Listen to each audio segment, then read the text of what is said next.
song called Crazy. That's it. Yeah, that's so green. That's the song in NBA Live 2007. I remember that. See? Yeah, that album was called Saint Elsewhere.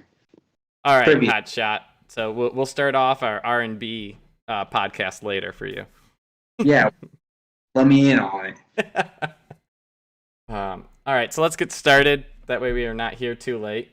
Welcome to We Called It. I'm Philip Call. I'm joined with my good friend Connor Lucas. Evan is not here. He's out doing astrophysics stuff. Hopefully we'll have him back for next time. We'll start off as we normally do with the Thursday night game. This actually looks like one, Connor, you have a little bit of an opinion on.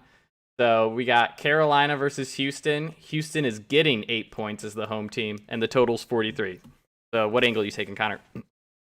Give me the points. Give me the points. So here's what I got. I got Carolina, who's put up 19 points in their first game, 26 points in their second. Not really much of a barn burner here. I actually thought about taking the under, but I don't know. Houston's not that good either, but I don't think they're 8 points worse than the Carolina Panthers. Even with whatever their quarterback's name is? Davis Mills, David Webb, I don't even know. Davis Mills sounds like a pharmacist. Yeah, I know. Stanford grad, so he's a smart fella. Okay. Maybe I'm a little bit partial here because I got Cooks on my fantasy team, and I'm hoping he's got something crazy, like 50% of all of their targets. The first two. Well, you know what they say, Brandon Cooks, that big old possession receiver. You just got to feed him, Yeah. Because they've won a lot of games with that. Every place he's been on.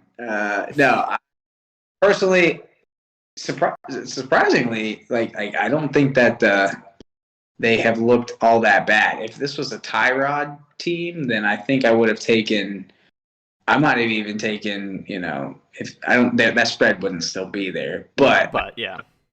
So I would have potentially been. If they'd have been 1-1 with Tyrod, but I don't know. 8 points is a lot to give up, and you got to win by more than a touchdown and then some. And I don't know. 8 points just seems like a lot. I'm not a believer in Sam Darnold. I'm still not. He's losing. I think Terrence Marshall's out, so he's losing his third receiver. But you still got Robbie Anderson and DJ Moore, just fine. And always Christian McCaffrey. But you have all those guys, and you've only averaged 21, 22 points in your first two games. So I was gonna say, their second half point differential. They've given up 21 points, or no, 23 points, and they've scored 13 or something like that. Games that they've handled steadily, they've just getting beat in the second half. So this could be one of the ones where it's like, oh, they're up by 3 touchdowns at halftime, and Houston just gets 2 garbage time touchdowns, and next thing you know, you end up blowing the cover. That's the way this goes. That's what happened in the first week. They were a heavy favorite, not like that much. I wouldn't say heavy. They were like a 4.5 point favorite, and then or a 6 point favorite over the. They were up 19-6 with 7 minutes left. They gave up 2 touchdowns, or 19-3, and they gave up 11 points or something crazy. Stupid. In 4 minutes, maybe less, to the New York Jets, who clearly got exposed last week. Oh my gosh. You know what they say, when your quarterback throws 3 passes, you want someone catching them. Unfortunately, it was the Patriots in that game. The guy on the same team to catch it. But apparently baby steps. I think at one point he was 1 for 11 with 2 picks, or 2 for 11 with 2 picks or something like that. I think at one point he started the game out 0 for 2 with 2 picks. I'm pretty sure. Yeah, and then he had a 3rd pick by his 5th pass. It was really bad. Yeah, so bet against the Jets, but that's a different. We'll get there. Yeah. No, I agree. I think Carolina's looked a lot better than I thought they did. It's ridiculous that they're going to start the season 3-0 because I'm sure it's going to come to a screeching halt at some point. They're going to lose like 3 or 4 games in a row. Sure, but you've got the Jets crap, and they only put up, and you got New Orleans, who apparently decided not to show up. They're a good team, but I think it was more on New Orleans not showing up rather than Carolina playing better. So, well, it's Jameis Winston, you know? He's either going to throw 5 touchdowns or 5 picks. Pick one. On a bad or a good day for you. Yeah, no, I like the pick of Houston. I couldn't take it. I don't know why. I don't trust them, the quarterback, enough. But, like, I've watched them play the first 2 weeks, and they've been much better than I expected on both sides. Well, on offense, really, but then it's like they haven't been, like, a joke. I thought they were just going to be a team getting steamrolled left and right, playing for Spencer Rattler. But they've looked a lot better than I thought. All right, so let's go on to game number 2. This is the game I'm writing about. So we got Chicago versus Cleveland. Cleveland -7 at home, and then the total's 46. So Justin Fields is starting in this one. Yeah. And I was just like, 7 points is a lot. The Browns, OBJ's still a question. Jarvis Landry's out. Yeah. So I'm going with the over on this, and it's kind of like I don't like that the Browns are missing their receivers, but I also think Justin Fields, like if you watched him against the Bengals, he threw a perfect pass to the Bengals linebacker to set up like the start of their comeback, and then he also had a dime to Allen Robinson that was dropped, and I just feel like there's gonna be a lot of those plays. So he'll create turnovers and give the Browns the lead, but then they'll be playing catch up, and he'll throw like a couple big play passes, I'm guessing, and it'll push the over. I don't think they're going to beat the Browns, but I think they could get a sneaky late game touchdown to cover. But I also think that his volatility between like, I'm going to make big plays, I'm going to have big plays happen against me, I think that is going to just play towards the over or create a lot of points because Browns will get short fields, they'll run it in real quick, and then even late in the game, like, I think last year Nick Chubb averaged, like, 10 yards per carry in the fourth quarter or something stupid. And it's because when the Browns ran the ball, like, eventually defenses crowded the line to try to stop him, and he just broke one out and got, like, a 50, 60-yard touchdown run. So I think I could see Cleveland controlling this. Chicago playing catch-up, but still causing a lot of points to be scored. Especially in garbage time. And then the Browns maybe busting out 1 or 2 late game Derrick Henry-esque 50-yard touchdown runs and hitting the over, but not hitting the cover. Yeah, I'd be interested to look at time of possession just because you've got, like, I feel like maybe the stats don't cover it, but if you look at like a Tennessee or a Cleveland Browns, somebody who is just going to run the ball and just commit to it no matter what. Minnesota is another one. I have a tough time picking overs with any of those teams. That's fair. Because if you could find a stat that looks at time of possession, which I'm sure they have, which I haven't looked up because I wasn't picking this game, but I don't disagree with the pick. I don't outright disagree with the pick. And you kind of talked me into it, but I just have a tough time thinking there's going to be a ton of opportunities. The only reason that I would say that this could be, even if it is a time of possession, is if they turn Justin Fields over a whole lot. That's what I'm thinking is going to happen, at least. Now, I did watch the pick that he had last week. That was like an NFL ready. That was an NFL type kind of pick. They dropped like it was a crosser, and I think defensive ends or outside linebackers rushed and then dropped off and picked him up. So, I mean, that's an NFL defense. Nobody in college is doing that. So, I think that's a learning experience for him. I don't know if he repeats that. Probably. Their offensive line is hot garbage. So, get sack fumbles, and that's the only reason that I would say. I was thinking of picking the Browns -7, but 7's a lot of points. I could touch this game. Yeah, I think Chicago +7 might have been one of my favorite bets if I wasn't a Browns fan. But, like, I'm writing an article.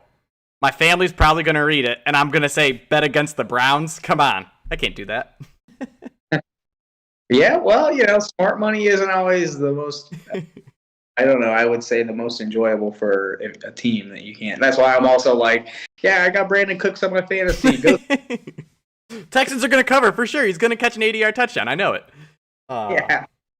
All right, let's move on to our next one. We got Arizona versus Jacksonville. Jacksonville is getting 7 points at home. Total's 51.5. So why do you like Arizona in this one? God, I am just losing all faith in Urban Meyer. I mean, 7 is a lot, and I would probably normally not bet this game at all. But yeah, Kyler Murray, who's leading the MVP talk, he is just. I keep thinking, oh man, Cliff Kingsbury's, the biggest ding in his offense is you can give it back to the other team. If you can go 3 and out real fast, and you can go 3 and out a ton of possessions. Awesome. Jacksonville isn't going to do anything with those possessions. I have a tough time. I think they're in the bottom 10 for offensive efficiency, maybe even bottom 5. Yeah, probably. Their yards in every single category, every offensive category is trash. You got James Robinson, who you're not using, who you probably won't be able to use because you're never in a winning situation. Trevor Lawrence is going to have growing pains, still having growing pains. And Rondale Moore showing up last week gives them a whole different dimension. AJ Green, Rondale Moore, 2 options at running back. Kyler Murray's leading the charge. I'll take the -7. I'm almost talking myself into the over here, but 50 still. I just don't know if the Jags 51. So I was looking at the over in this game, and then I thought about the Titans game and how Arizona they were like, we're up by 20 points, we're good. We're not even gonna try anymore. We're gonna slam the brakes, and if they want to score some points, we're gonna let them. And they just absolutely wouldn't. And yeah, so I can't take the over, but I might take I am taking I'm taking the -7. Take theirs -7. Yeah. So I was just looking it up, and I saw a stat this week that was like Trevor Lawrence is 36% of his passes are uncatchable, according to Pro Football Focus. So that's more than 1 in 3 passes is uncatchable. Yeah. And when you play from behind, you throw the ball a lot. And then you're going against J.J. Watt and Chandler Jones, who have played really well this year. And you don't have an offensive line to stop them. And it's the only way the Cardinals DBs aren't very good. But, they get enough pressure, so it hasn't mattered. And if you can't stop their pressure, then who cares if your receivers are running open because Trevor Lawrence is just going to get smacked. I don't know. Yeah, athletic linebackers, too. Jordan Hicks, Isaiah Simmons, both guys. Isaiah's kind of like a hybrid kind of guy, but they don't have very good corners. That's what I mean, yeah. So, but I just don't. That schematically is a problem. If you're 1 in 3 passes is uncatchable. That's 2 things. That's a pressure, which means an offensive line scheming thing, and it's also being outcoached. Yeah. For a guy who was very accurate in college, especially with the deep ball. I mean, that's schematic and that's coaching. So that's why I say anything against I took the Jags week 1. I'm a spurned lover. Not taking. After living in Columbus, Ohio, believing in Urban Meyer, it's all gone. Broke my heart. I don't blame you. Back to USC. Oh, he's gone. Oh man. Yeah. All right, so let's move on now. My next game. I didn't even know I picked this one. I thought I picked something else, so we'll just go to a different one. Philly versus Dallas, the Monday night game.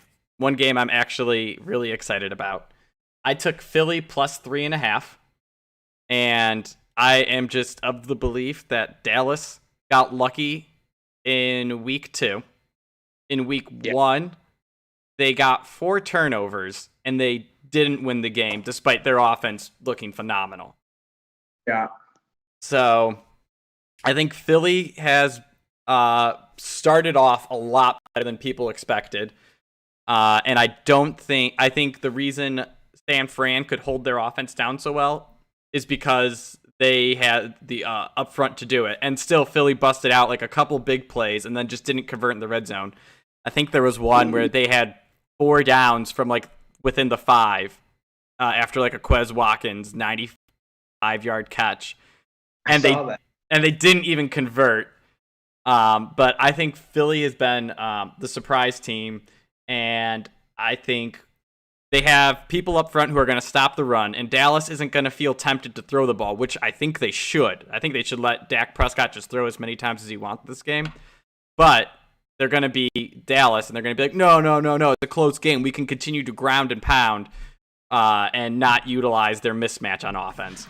So I think Philly can keep it close. It's a 3.5-point spread, and I don't think Dallas hasn't impressed me to the point where I think they'll be beating people by touchdowns. I think they're going to be in a lot of close games because their defense isn't very good. And if it is a game they could blow out, they're going to insist on running the ball instead of opening it up. So I like Philly in this one. Was the Chargers the favorite last week? I can't remember. Chargers were the favorite by 3.5. Yeah, and they should have covered because they had 2 touchdowns called back for like stupid penalties.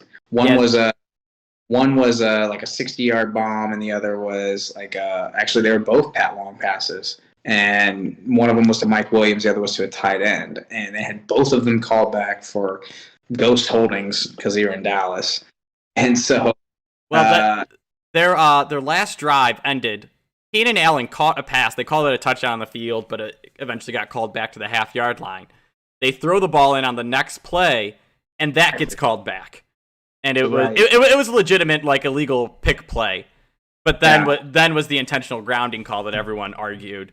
And it was just like, it's classic Chargers to shoot yourself in the foot that way. Like, missed field goals, missed extra points. That's just how Chargers lose games. But I was disappointed to see it because I liked them last week. I think I picked them too. Yeah. I don't know about this one. I didn't pick it. I'm not convinced that.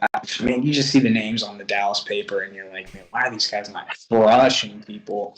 And that's because they've got garbage on the back end. I mean, their DBs are, and I think you just need to let Dak go. And sorry, but as much as I love him, we got a Zeke Elliott jersey. Like, Pollard's taking touches from him. I mean, he got paid. Classic got paid, and he did the Eddie Lacy. He got paid, found himself some China food, and next thing you know, he started packing on the pounds. You ever see those tweets? No, but I did know that Zeke did come back in shredded this year. He took 2 years off. He came back shredded and was like, "Yeah, I got tubby." So Eddie Lacy was like a different animal. Dude, Eddie Lacy ate another 2 or 3 animals. Yes. Huge. Yeah. All right. Let's see. All right, let's go over to another game I got. So, Atlanta versus the Giants. This is probably like the least sexy game of the week. I'm just excited about it. I think it's one of my preferred ones.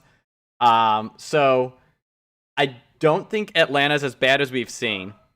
I don't think the Giants are as good as we saw against the the football team. And my bad. I feel like the Giants in week 1 looked like a joke, and they got smacked by the Broncos. And I think week 1 was just a nightmare for the Falcons. So I expect the Falcons to look like who they were until Matt Ryan threw 2 pick sixes back to back. I don't know. Every time I watch the Giants, it's like they want to give Saquon Barkley the ball and they want to run him. But I love Saquon, but he's the guy going to look for the big play every time, and it's going to put him in bad down and distances.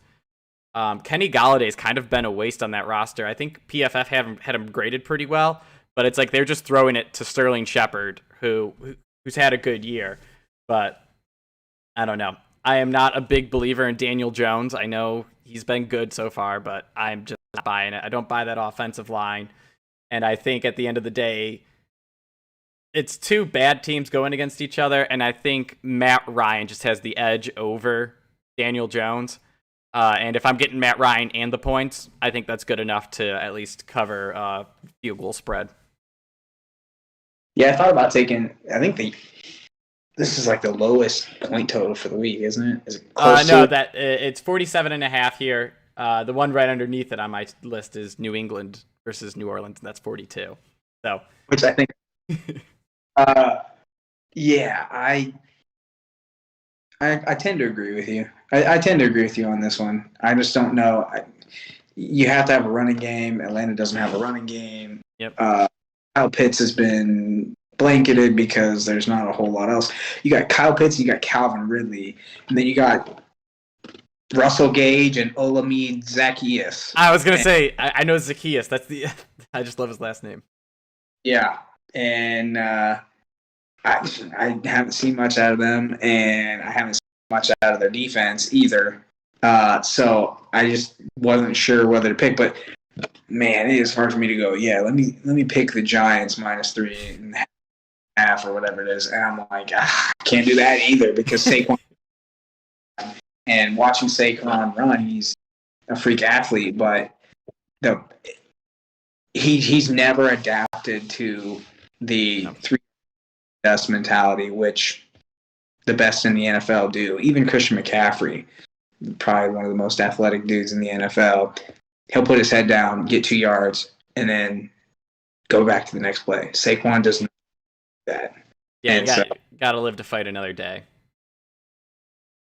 So I didn't pick this one, but I could definitely see where you're going with that one. I just think the funniest thing, by the way, is that Cordero Patterson was like their secret weapon last week. Where did that come from? Yeah.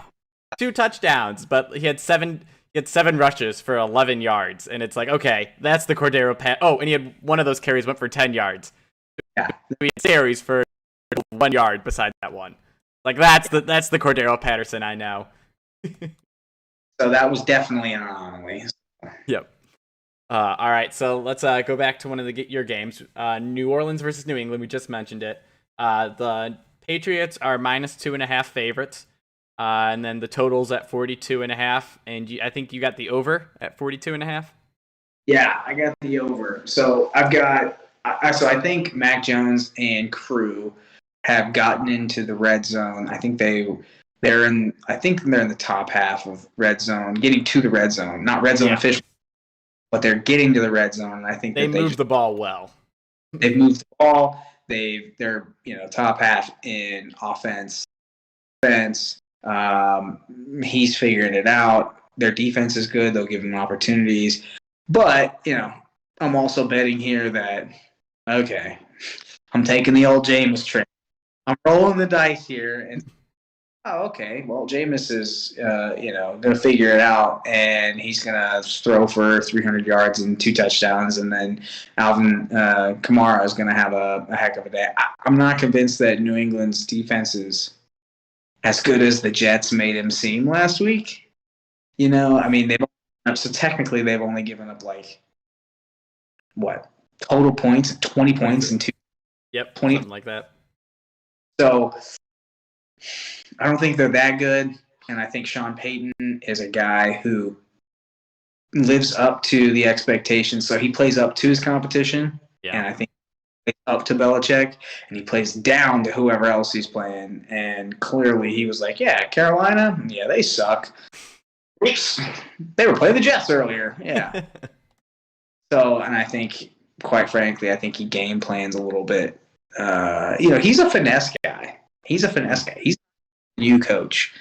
And, I think that Belichick, he just will live up to trying to beat Belichick and game plan against Belichick. So I think the over hits here. I like it too. I think New England's offense has looked efficient. And then it's really which Jameis you're going to get. And I think Jameis is better as an underdog on the road than he is as a favorite. So But I think there's stats to support that. Probably, I don't know. Yeah. But yeah, I could see where you're going. I stayed away, but I can see why you took the angle you took. All right, so now here's one I think everyone or people in the public are going to disagree with me on. But Cincinnati versus Pittsburgh. Pittsburgh -3. The total's 43.5. I got Pittsburgh -3 in this game. I think this opened as like Pittsburgh is 4.5, maybe 5.5 point favorites, and people have just been hounding on the Bengals and getting that number down. And my thought is the Steelers may suck on offense, but that doesn't matter against the Bengals because I don't think they're that good on defense. And then like the Bengals offense can be just smashed by a good defensive front. It looks like once you start getting pressure, like it's Joe Burrow's fault when he's trying to make a pass, but like the center's in his lap the second he hits at the back of his drop. And like watching, I picked the Bengals to cover last week, and luckily that was a push. But just watching that game, like it just didn't seem right. Like the Jamar Chase had a big touchdown. They got a lucky interception. Yeah. And then they ended up keeping it close enough. Allen Robinson dropped his touchdown. And it was just like all these little things added up. And then when the Bengals defense had their chance to end the game, or to get the ball back and really push it, Justin Fields scrambles for a 3rd and 9 first down. And I'm just like, he hasn't been playing. That's just pure athleticism. He's a running quarterback. And I believed in the Bengals a little coming into the year, and I still buy their offense to do well against bad defenses. Unfortunately, Pittsburgh has a good defense. I'm not sure if TJ Watt is still out. No, he didn't. He sat out last game, but okay, yeah, it looks like he's still gonna be out. That doesn't me. If this was more than 3, I wouldn't take it. But give me Pittsburgh -3. I think they win and cover in this. What's wrong with TJ Watt? He got hurt last game. I don't know what exactly. Didn't know that. I'm still debating on whether or not to take Pittsburgh -3. I'm just not convinced. I'm just not convinced the Bengals are very good. I'm just not convinced that I've watched, so obviously living here in Ohio, you get to see Bengals games, and like I'm looking at quite frankly they had opportunities to beat the Bears, and they squandered them. 3 plays in a row, 3 turnovers by Burrow. 2 of them were probably based on offensive line play. And, I mean, even though you still got Cam Hayward and you've got who's the other guy? Brandon Graham that they got from Melvin Ingram. Yep.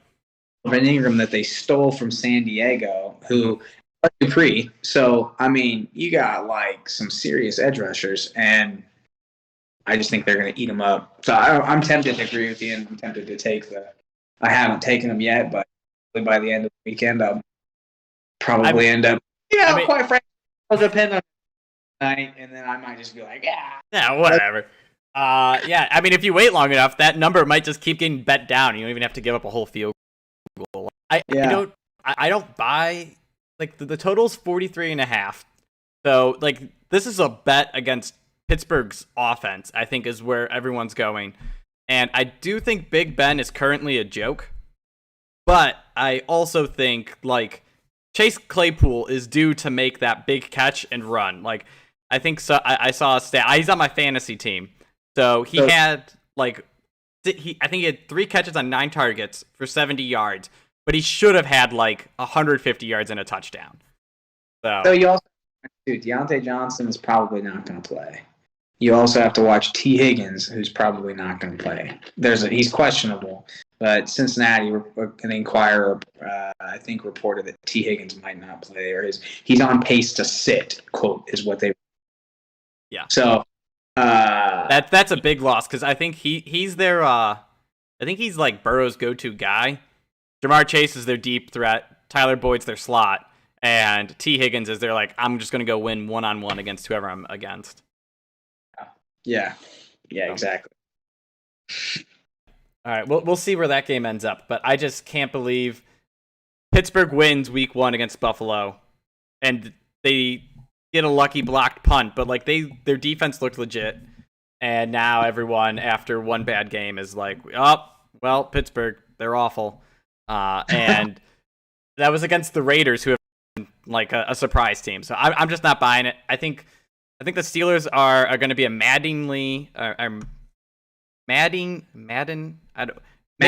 team that makes you mad. And they're going to have great weeks, and they're going to have terrible weeks. I wish Evan was here. He's a Steelers fan, so he probably would absolutely agree. All right, so let's move on. Our last pick of the week before we get into the miscellaneous games. You have Seattle -1.5 at Minnesota. The total for this game is 55.5. This is the highest total of the week. Yeah, I'm pretty sure I took Seattle. Yeah, I took Seattle. I think Seattle. I'm a believer in Russell Wilson, and I think that he's going to have a snapback game. I think that they, I wouldn't say they didn't get embarrassed last week, but they should have won last week. And that was like a 17-point halftime lead, and missed extra point or missed field goal or something, and that cost them the game. Yeah, so I think that I was shocked that the spread was 1.5. I'm like, are you kidding me? Minnesota is not good. Hey, they were a field goal away from beating Arizona, but probably fell in his lap, and he probably screwed it up too. Yeah, no, I don't buy Minnesota, but continue. Sorry. Minnesota, Dalvin Cook maybe banged up, maybe. He was out the last 2 days of practice, so not looking great. He's out, especially if he's out. Mm-hmm. Kirk carrying you to a win? No thanks. I'm gonna Russell winning Wilson all day long. So yeah, and what is it? The Minnesota's biggest letdowns have been their corners this year, and someone has to try to stop DK Metcalf, and someone has to try to stop Tyler Lockett. Like, if Minnesota's up front is playing better than their DBs, and I wish Pete Carroll's another one who, like the Dallas Cowboys, I wish they would just be like, hey, we can win by throwing the ball. Let's do that. And they just get away from it sometimes. I get maybe running it a little bit more than I personally would like, but like not that much. Yeah, I mean, they got Chris Carson, who's a solid back, but he's not going to win you games. Exactly. He'll finish a game for you. He's a big physical runner. He can do that. He can't, what's it called? Be the Derrick Henry of a team. So let's move on. Now there were actually a couple bets I placed early in the week, and the lines moved so much. I'm just excited. I got to share. So Washington football team versus Buffalo. The line is currently at -7, but I got Buffalo at +9.5. Or sorry, I got Washington at +9.5. And I saw the opening line, and I'm just like, Buffalo's been unimpressive. Washington's also been unimpressive, but like, I don't get a 9.5 point spread for teams. Like, Taylor Heineke has been much better than I thought he would. So even if you nailed that one last week. Which they should have won. They should have covered last week. I was so mad. Welcome to the world of sports betting. From Roses, like, are you kidding me? Washington still won by 1. Golly. I 9.5 is oof. Like, I'm not convinced that the Bills are better than they were last year. Like, Josh Allen's looked bad. I have him on a fantasy team, and he has looked bad. He's looked like old Josh Allen, where it's like, hey, you played receiver in college. You were a punt returner too. You want the ball high in the air so that you can go make a play under it. Josh Allen's like, no, I'm going to hit you right in the chest, or I'm going to miss by a mile. Laser. Yeah. Just has a better chance of hitting like the people in the stands with that. I would take that. I would definitely take that. Yeah, so I got in on that one when it was 9.5. When I saw -7 before we came talking, I'm like, nope, staying away at a touchdown, but for an extra 2.5 points, that was nice. And then the other game that I grabbed before it moved was game of the week in my opinion. Tampa Bay versus the Rams. Man, that is it, dude. I was debating on this one. I was looking up I was like, oh, 55 is a lot, but like, man, these are good. I might take the over in this, and I'm so torn on that one. Yeah, this one. It opened at Tampa Bay getting a point, and I got it at Tampa Bay straight up winning, so pick 'em. And now it's down to Tampa Bay -1.5. I'm like, okay, I got the team I think is going to win. Straight up deal. And then the line moved in my favor, so it helped boost my confidence. But the only thing I don't like is Antonio Brown was ruled out. But also, I just think there's enough receiving options that, like, Antonio Brown is your third option. Okay, yeah, you're living a life of luxury. Scotty Miller and, like, OJ Howard, Cameron Brate, whoever you want else to be on the field running passing routes, like, those are still good third or fourth options on any play. So I think I like Tampa Bay in this one. I guess I didn't take it at the current spread, but I still think Tampa Bay is going to win this outright. And I like Matt Stafford, but someone's got to figure out a way to stop Cooper Kupp. And I think who's the defensive coordinator for Tampa Bay? Coach. Bowles. Yeah, I think Bowles is smart. I think he'll do a good job, like taking him out of the game. So, not out of the game. He'll still get 100 yards and a touchdown because he's Cooper Kupp. My phone's at 1%, but my looking for my charger in the other room. It's in the other room. However, so I told you about the guy that worked for the director of analytics for Tampa Bay that I used to work with.